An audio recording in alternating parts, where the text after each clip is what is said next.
Imagine que tout ce que tu désires était déjà prêt à se produire. Une promotion, une relation, un changement financier, une transformation de vie. Mais il y a un problème. Ce que tu veux le plus n'arrive tout simplement pas jusqu'à toi. Et ce n'est pas le monde qui bloque cela. C'est la manière dont tu essaies de l'atteindre. Plus tu as besoin que quelque chose se produise, plus tu te contractes. Et quand tu te contractes, tu perds ta clarté, tu perds ton naturel, tu perds ta précision. Sans même t'en rendre compte, tu commences à agir avec la peur de perdre, au lieu d'agir avec la compétence nécessaire pour conquérir. C'est ici que tout commence à se bloquer. Un attachement excessif génère de la tension génère des erreurs, et les erreurs génèrent du retard. Ce n'est pas le désir qui bloque. C'est le désespoir déguisé en effort. Plus tu forces, moins ça fonctionne. Plus tu essaies de sécuriser les choses, plus elles semblent t'échapper. Le stoïcisme enseigne quelque chose de radical pour briser ce cycle. Tu dois agir avec excellence, mais apprendre à ne pas dépendre émotionnellement du résultat. Parce que lorsque tu cesses de t'inquiéter de manière anxieuse, tu commences à décider avec lucidité. Et les décisions lucides changent tout. Aujourd'hui, tu vas comprendre pourquoi, paradoxalement, lorsque tu lâches ton obsession, la vie commence à mieux répondre. Pas par magie, mais parce que tu cesses d'interférer avec la tension, et tu commences à agir avec confiance. Maintenant, avant de continuer, fais quelque chose de simple mais important. Écris dans les commentaires. Aujourd'hui, je lâche le contrôle. Parce que tout ce que tu vas comprendre à partir de maintenant commence à exister exactement ici. Faire confiance avant de voir. Agir sans avoir besoin de tout garantir. Et permettre à la vie de faire sa part. Maintenant, commençons. Numéro 1. Ce que tu essaies de contrôler, tu le bloques. Il existe un moment où le contrôle cesse d'être de l'intelligence, et commence à devenir une interférence. Au début, contrôler semble logique. Tu veux éviter les erreurs. Tu veux sécuriser. Tu veux garantir des résultats. Tu veux prévoir ce qui pourrait dérailler. Cela ressemble à de la responsabilité. Cela ressemble à de la maturité. Mais, sans même t'en rendre compte, ce contrôle change de nature. Tu arrêtes d'agir pour commencer à surveiller. Tu arrêtes de vivre pour commencer à anticiper. Tu arrêtes de faire confiance pour essayer de tout garantir. Et c'est à ce moment-là que quelque chose se bloque. Parce que la vie ne répond pas bien à la rigidité. Elle répond au mouvement. Pense à quelque chose de simple, essaie de fermer ta main très fort et de retenir de l'eau. Plus tu serres, moins il reste d'eau. Elle glisse entre tes doigts. Elle disparaît. Elle se perd. Maintenant, ouvre la main. L'eau ne s'échappe pas. Elle se pose. La vie fonctionne exactement de la même manière. Les relations étouffées par le contrôle perdent leur naturel. Les décisions pressées par le besoin de certitude perdent leur clarté. Les opportunités forcées trop tôt ne tiennent pas dans le temps. Et le plus difficile à comprendre, c'est ceci, ce n'est pas le manque d'effort qui te paralyse, c'est l'excès de contrôle sur ce qui ne dépend pas uniquement de toi. Tu essaies de contrôler ce que l'autre va ressentir. Tu essaies de contrôler le rythme des choses. Tu essaies de contrôler toutes les variables avant même d'agir. Et pendant que tu fais cela, tu perds précisément ce dont tu as le plus besoin pour avancer, la présence, la clarté et la direction. Marc Aurèle a écrit « Tu as du pouvoir sur ton esprit, pas sur les événements ». Et cette phrase ne parle pas d'abandonner. Elle parle de cesser de gaspiller ton énergie. Car chaque fois que tu essaies de contrôler ce qui est hors de ta portée, tu affaiblis ton action là où elle compte vraiment. Contrôler trop ne te protège pas, ça t'occupe. C'est comme essayer de pousser une porte qui s'ouvre dans l'autre sens. Plus tu forces, plus elle résiste. Et ce n'est pas parce qu'elle est fermée, mais parce que tu insistes dans la mauvaise direction. Le changement arrive lorsque tu comprends cela avec honnêteté. Il y a des choses qui demandent de l'action, et d'autres qui demandent de l'espace. Tout ne se résout pas avec plus d'efforts. Certaines choses se résolvent quand tu arrêtes d'interférer. Et ce n'est pas de la passivité.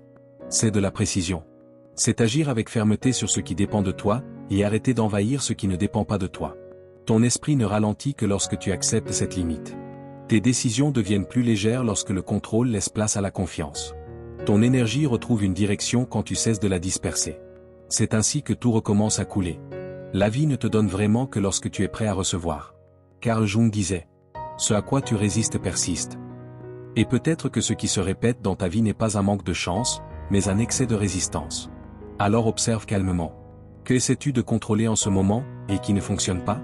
Et plus important encore, qu'est-ce qui pourrait enfin commencer à bouger si tu lâchais un peu? Pas tout d'un coup.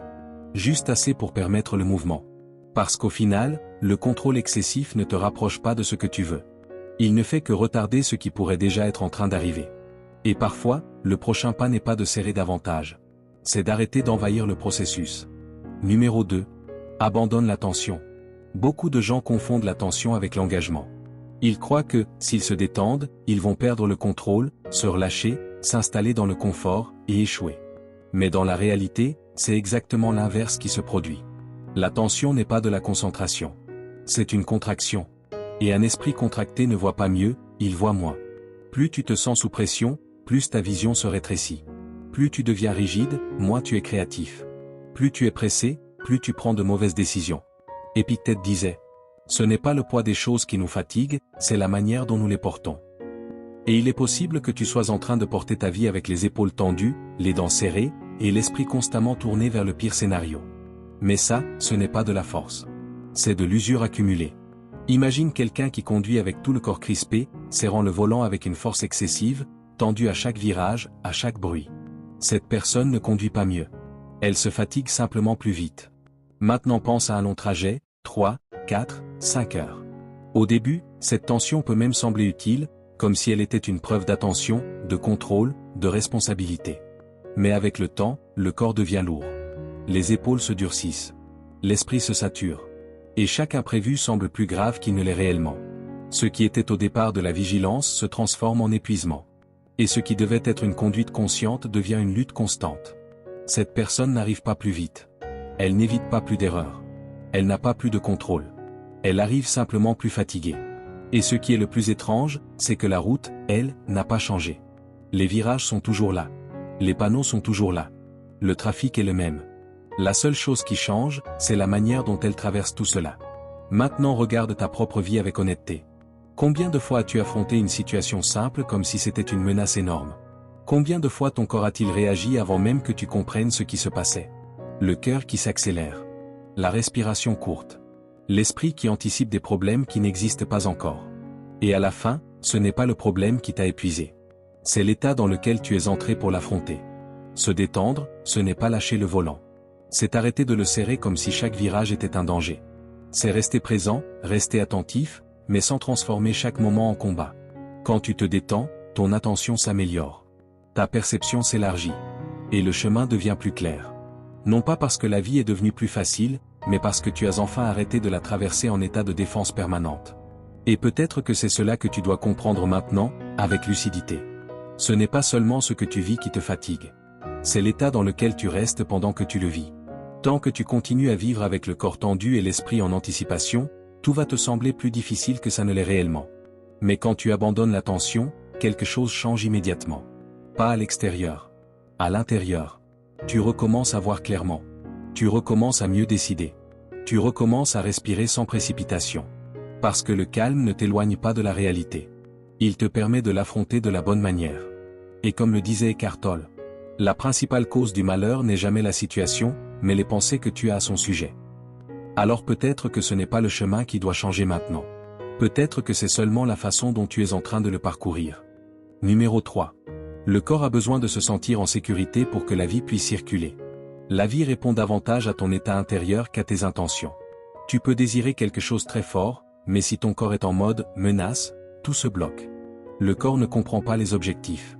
Il comprend seulement deux choses, la sécurité ou le danger. Si tu vis constamment dans l'accélération, l'inquiétude, l'anticipation des pertes, ton corps interprète cela comme un message clair. Ce n'est pas sûr de se détendre. Et lorsqu'il n'y a pas de sécurité intérieure, il n'y a pas d'espace pour recevoir. Sénèque disait: rien n'est suffisant pour celui qui ne se sent jamais en paix. Non pas parce que la vie ne donne rien, mais parce que la personne n'est jamais réellement disponible pour accueillir. C'est comme essayer de se reposer tout en tenant une valise lourde sans jamais lâcher le bras. Tu t'assois, mais tu ne te détends pas. Pense à quelque chose d'encore plus simple. Imagine quelqu'un qui essaie de dormir, mais dont le corps reste en état d'alerte. L'esprit veut se reposer, mais le moindre bruit dérange. La moindre pensée capte l'attention. La moindre sensation maintient le corps éveillé. Le repos n'arrive pas. Pas par manque de volonté, mais par manque de sécurité. La vie fonctionne de la même manière. Beaucoup de choses que tu veux sont peut-être déjà proches, mais ton état intérieur ne te permet pas de les percevoir, de leur faire confiance, ou de les maintenir. Tu bouges, tu réfléchis, tu essaies, mais intérieurement tu restes en alerte. Et un corps en alerte ne construit pas, il réagit. C'est là que naît cette sensation de blocage. L'impression que rien n'avance, que rien n'arrive, que rien ne se passe. Mais ce n'est pas la vie qui est arrêtée. C'est ton système intérieur qui est encore trop occupé à essayer de se protéger. Quand il y a trop de stimulation, le cerveau n'organise plus, il se confond. Le vrai calme commence lorsque tu permets à ton corps de baisser la garde. Une respiration plus profonde.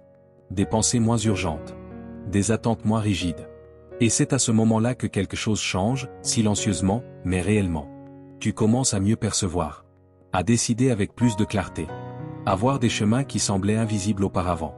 Non pas parce que le monde a soudainement changé, mais parce que tu es enfin présent pour le voir. Car tu ne vois pas les choses telles qu'elles sont. Tu les vois telles que tu es. Et lorsque tu te sens en sécurité à l'intérieur, le monde cesse de ressembler à une menace permanente. Il devient un espace dans lequel il est possible d'avancer. Numéro 4. La précipitation éloigne ce qui a besoin de temps. Tout ce qui compte réellement dans la vie possède un rythme qui n'accepte pas les raccourcis. La confiance. Le lien. La maturité. La clarté. La reconstruction. Rien de tout cela ne mûrit dans l'impulsion. Rien de tout cela ne fleurit dans l'urgence. Mais l'esprit pressé veut tout, tout de suite. Il veut une réponse immédiate. Il veut une garantie avant même de faire le pas. Il veut une conclusion avant d'avoir traversé le processus. Et c'est là que le temps cesse d'être un allié et devient une source d'angoisse. C'est comme tirer une porte qui s'ouvre en poussant, plus tu forces, plus elle résiste. La précipitation produit exactement cet effet. Elle ne rapproche pas ce qui est important. Elle crée une friction avec le rythme naturel des choses. Pense à toutes ces fois où tu as voulu résoudre une conversation importante trop rapidement, sans laisser à l'autre le temps de digérer. Pense à toutes ces fois où tu as voulu des résultats immédiats pour quelque chose qui venait à peine de commencer. Pense à toutes ces fois où tu as essayé de forcer la clarté alors que toi-même tu étais encore confus. Et au final, accélérer n'a servi à rien. Cela n'a fait qu'augmenter la frustration. Parce qu'il y a une différence entre agir au bon moment, et essayer d'arracher une réponse au temps. Agir construit. Accélérer écrase. William James disait: l'art d'être sage, c'est l'art de savoir quoi ignorer. Et peut-être qu'une des choses que tu dois apprendre à ignorer, c'est cette urgence intrusive. Cette urgence intérieure qui te pousse à prendre des décisions avant qu'elles ne soient prêtes. Regarde cet exemple simple. Tu plantes quelque chose aujourd'hui, puis tu reviens demain en espérant voir un résultat. Tu regardes encore le lendemain. Puis encore. Et ensuite tu commences à toucher la terre, à ajuster, à douter, à intervenir. Mais la croissance ne se produit pas dans ton anxiété de voir. Elle se produit dans le temps silencieux où la racine se forme. Et plus tu touches ce qui est encore en train de s'organiser, plus tu le perturbes. La vie suit exactement cette logique. Il y a des décisions qui ont besoin de temps pour mûrir. Des relations qui ont besoin d'espace pour se renforcer. Des étapes qui doivent être traversées, pas accélérées. Et quand tu essaies de sauter les étapes, tu n'arrives pas plus vite. Tu arrives simplement sans être prêt. Marc Aurèle a écrit: hâte-toi lentement. Non pas parce que le temps résout tout, mais parce qu'un excès de précipitation détruit souvent ce qui était déjà en train de se construire. Le changement commence lorsque tu comprends que tout ne s'améliore pas parce que tu as accéléré. Certaines choses répondent à la constance. D'autres à la patience. Et beaucoup à ta capacité de tenir le processus sans chercher à raccourcir le chemin. Quand tu te détends, tu n'abandonnes pas le mouvement. Tu ajustes simplement le rythme. Tu continues à faire ce qui doit être fait, mais sans l'anxiété de vouloir récolter avant même d'avoir bien planté. Tu avances, mais sans exiger de la vie une réponse qu'elle n'a pas encore terminé de construire. Et c'est dans cet ajustement que quelque chose commence à s'aligner. Tu te trompes moins. Tu décides mieux. Tu tiens plus longtemps. Parce que tu as cessé de courir contre le temps. Et tu as commencé à marcher avec lui. Numéro 5. Se détendre, c'est faire confiance au bon processus, pas au hasard. Se détendre, ce n'est pas croire à la chance. C'est faire confiance au processus juste. Et faire confiance ne signifie pas attendre les bras croisés. Cela signifie agir sans désespoir. Faire ce qui doit être fait aujourd'hui, sans exiger que tout soit déjà réglé demain. Épictète enseignait: fais ce qui dépend de toi, et accepte le reste avec sérénité. Et ce n'est pas une philosophie abstraite. C'est un principe d'exécution. Tu n'as pas besoin de prouver quoi que ce soit à la vie. Tu as seulement besoin d'être entier dans ce que tu fais. Vis chaque action comme une pratique. Chaque tentative comme un entraînement. Chaque pas comme une expérience. Imagine quelqu'un qui commence un nouveau projet, un nouveau travail, ou un changement de vie. Si cette personne entre dans cette aventure en voulant réussir du premier coup, en voulant des résultats rapides, en voulant une validation immédiate, elle ne construit rien, elle se met sous pression. Maintenant, compare cela à quelqu'un qui suit le même chemin avec une autre posture. Cette personne fait ce qui doit être fait aujourd'hui. Elle ajuste en avançant. Elle apprend de ses erreurs. Elle continue, sans drame, sans précipitation, sans transformer chaque étape en jugement. Les deux font exactement la même chose extérieurement. Mais intérieurement, l'un est en guerre, l'autre est en construction. Et cela change totalement la qualité de ce qu'ils produisent. Car quand tu agis pour prouver ta valeur, tu t'épuises. Mais quand tu agis pour construire, tu t'améliores. Celui qui est obsédé par le résultat cherche à accélérer tout. Celui qui est engagé dans le processus améliore son exécution. Et c'est ici que beaucoup de gens se perdent, ils croient que faire confiance au processus est une attitude passive. Alors que c'est exactement l'inverse. Faire confiance au processus, c'est diriger ton attention vers ce que tu contrôles réellement. La qualité de ton action maintenant. Tu ne contrôles pas si tout va bien se passer aujourd'hui. Mais tu contrôles si tu fais les choses correctement aujourd'hui. Et cela change ta manière de te positionner, parce que tu arrêtes de mesurer ta valeur à travers le résultat immédiat, et tu commences à la mesurer à travers le niveau d'exigence que tu maintiens. À ce moment-là, un changement silencieux se produit. Quand tu cesses d'agir pour impressionner et que tu commences à agir par cohérence, ton énergie change. Tu arrêtes de chercher l'approbation en permanence. Tu arrêtes de te tester à chaque pas. Tu arrêtes de dépendre d'un résultat immédiat pour continuer. Et c'est là que les choses commencent à répondre différemment. Parce que la constance crée la confiance. Et la confiance ne se force pas, elle se construit à travers le processus. Comme le disait William James. La plus grande découverte de ma génération est qu'un être humain peut changer sa vie en changeant son attitude. Et ici, l'attitude n'est pas de la motivation. C'est une posture. Quand tu es pleinement présent dans ce que tu fais, sans anxiété de récolter trop tôt, sans besoin de tout contrôler, tes décisions deviennent plus fermes, tes limites plus claires, ta présence plus solide. Et cela change la manière dont les gens te perçoivent. Cela change les opportunités qui s'approchent de toi. Cela change même ta façon de réagir quand quelque chose ne se passe pas comme tu l'avais prévu. Face à un problème, tu ne t'effondres pas. Tu ajustes. Et cela arrive lorsque tu comprends enfin que faire confiance au processus ne signifie pas croire que tout ira bien. Cela signifie savoir que tu sauras gérer ce qui arrivera. Et cette compréhension enlève un poids énorme. Parce que tu cesses de vivre en essayant de garantir le résultat. Et tu commences à tenir le chemin. Numéro 6. Navigue avec le flux. Imagine une rivière. Quand l'eau coule librement, tout suit son cours. Elle contourne les obstacles, trouve des passages, continue d'avancer sans effort visible. Mais lorsque tu commences à créer des barrières en toi, la peur, la rigidité, le besoin de contrôle, ce flux change. L'eau ne cesse pas d'exister. Mais elle cesse de circuler. Elle s'accumule, elle pousse, elle perd son mouvement. Et ce qui était autrefois léger commence à devenir lourd. Tôt ou tard, cela a un prix, soit cela déborde de manière chaotique, soit cela assèche ce qui était vivant. Alan Watts disait « L'eau gagne parce qu'elle ne résiste pas ». Pense à la puissance de cette phrase. Elle ne parle pas de faiblesse. Elle parle d'intelligence. L'eau ne se bat pas contre la pierre, elle la contourne. Elle ne force pas le chemin, elle le trouve. Maintenant regarde ta vie. Combien de fois as-tu insisté au mauvais moment, simplement parce que tu ne voulais pas lâcher? Combien de fois as-tu essayé de forcer une réponse, une décision, une situation? Et plus tu forçais, plus tout semblait bloqué. Ce n'était pas un manque de capacité. C'était un excès de rigidité. Car lorsque tu bloques le flux à l'intérieur, tout à l'extérieur commence à paraître difficile. C'est comme essayer de courir avec le corps contracté. Tu avances, oui, mais avec beaucoup plus d'efforts que nécessaire. Tu te fatigues plus vite. Tu échoues davantage. Tu perds ton rythme. La vie ne répond pas bien à la force constante. Elle répond mieux à la bonne direction. Et la bonne direction n'exige pas de tension. Elle exige de la clarté. Se détendre ne signifie pas abandonner le mouvement. Cela signifie arrêter de lutter contre tout en même temps.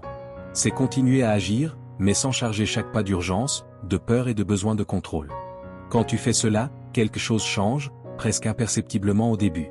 Tu commences à mieux répondre aux situations. Tu commences à voir des chemins là où avant tu ne voyais que des blocages. Tu commences à agir avec plus de précision et moins d'usure. Tu ne deviens pas plus fort. Tu arrêtes simplement de te gaspiller.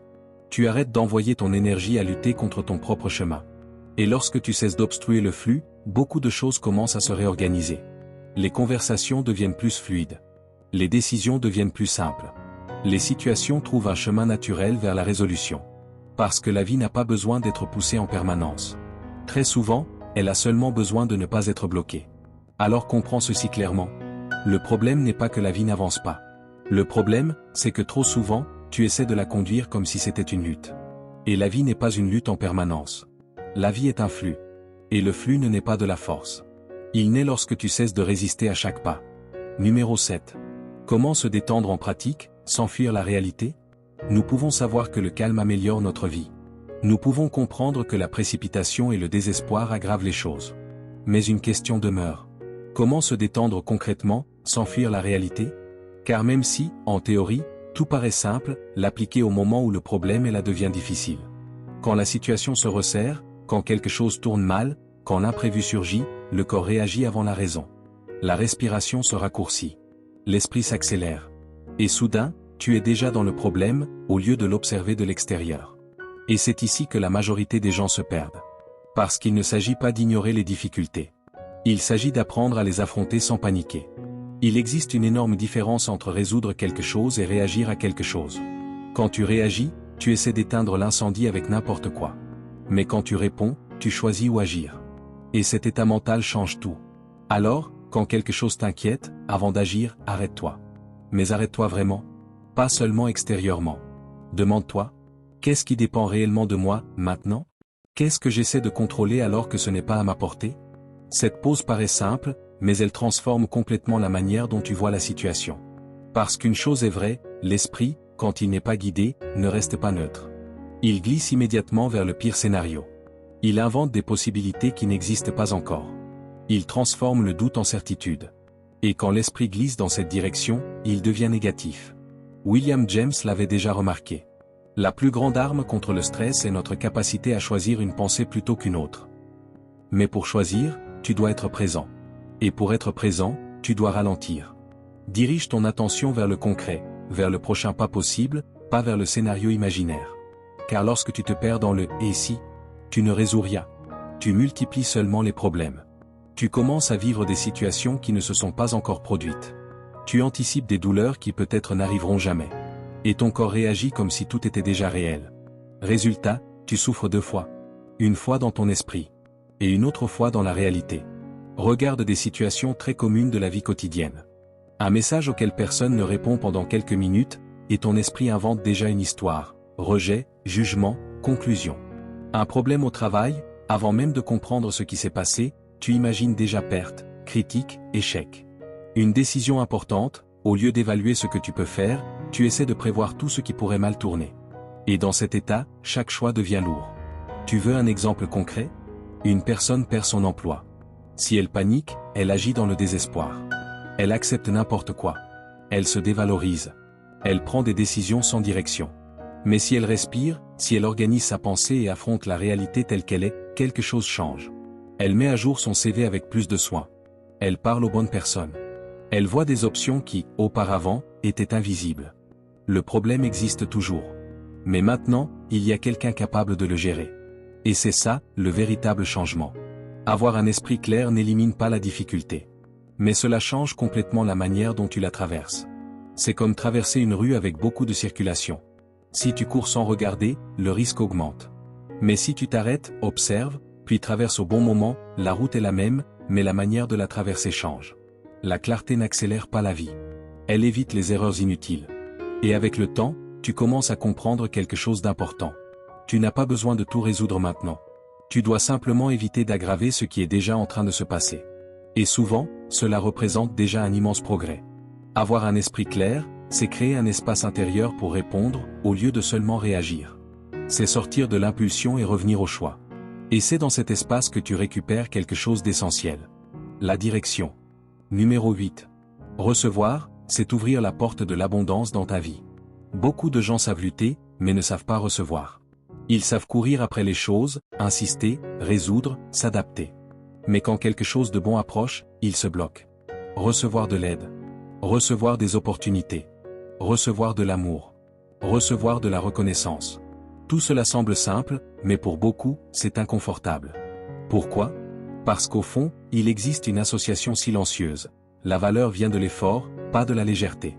Mais un esprit mature comprend une chose essentielle.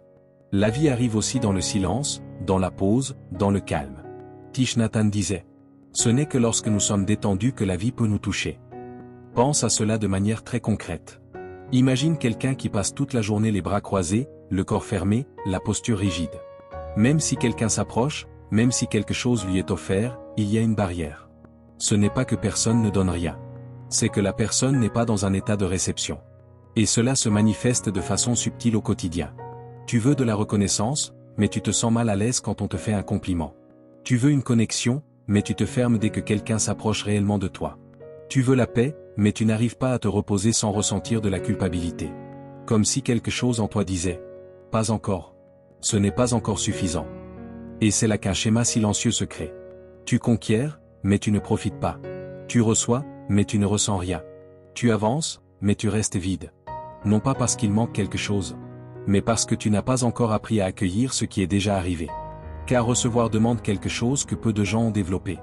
L'autorisation intérieure. Se détendre, c'est exactement cela.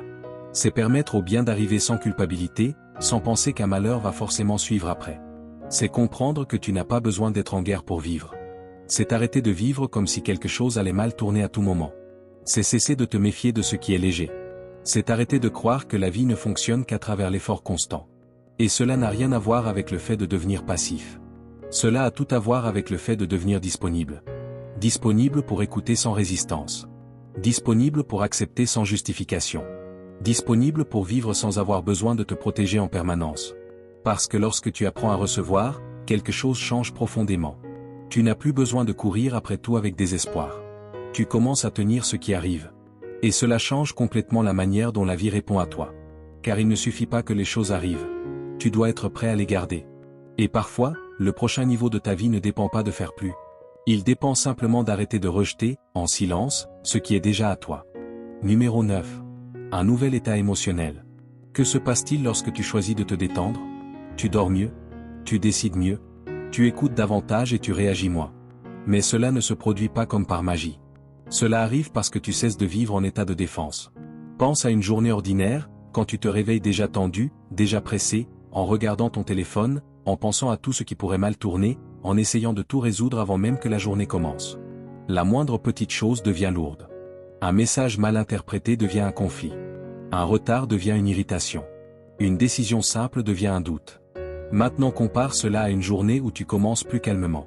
Rien n'a changé à l'extérieur. Les mêmes tâches. Les mêmes personnes. Les mêmes défis.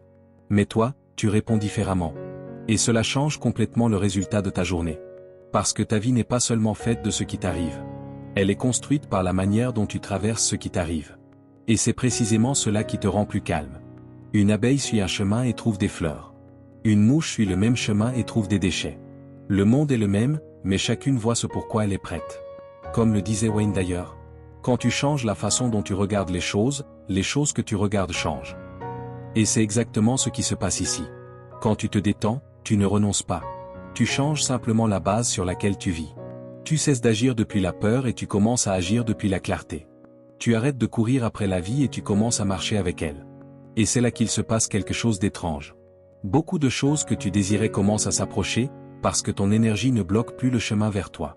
Les relations deviennent plus légères parce que tu arrêtes de mettre la pression. Les décisions deviennent plus fermes parce que tu cesses de douter sans arrêt. Les opportunités apparaissent plus clairement parce que ton esprit n'est plus distrait par l'anxiété.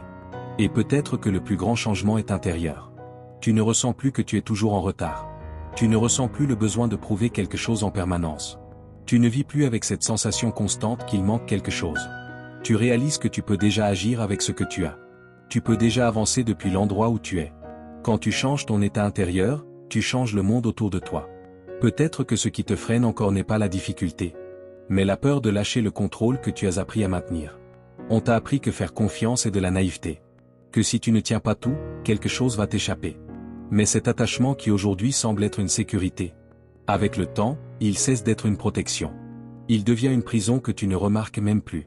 Tu continues à vouloir sécuriser, anticiper, contrôler. Mais au fond, tu évites simplement un pas qui demande autre chose. Une présence sans défense. Et c'est pour cela que ce moment exige plus de courage qu'il n'en a l'air. Pas le courage d'insister davantage, mais le courage de faire suffisamment confiance pour que la vie fasse aussi sa part, pendant que toi tu fais le prochain pas. Et comme l'a dit Joseph Campbell, la caverne que tu as peur d'entrer renferme la vie. Elle renferme le trésor que tu cherches. Parce que très souvent, ce qui ressemble à une perte de contrôle n'est que le début d'un chemin plus vrai. Si cette vidéo t'a parlé, abonne-toi à la chaîne, laisse un like et partage-la. Ici, nous continuons ensemble, en apprenant à vivre avec plus de calme, plus de présence et plus de vérité. Merci d'avoir regardé.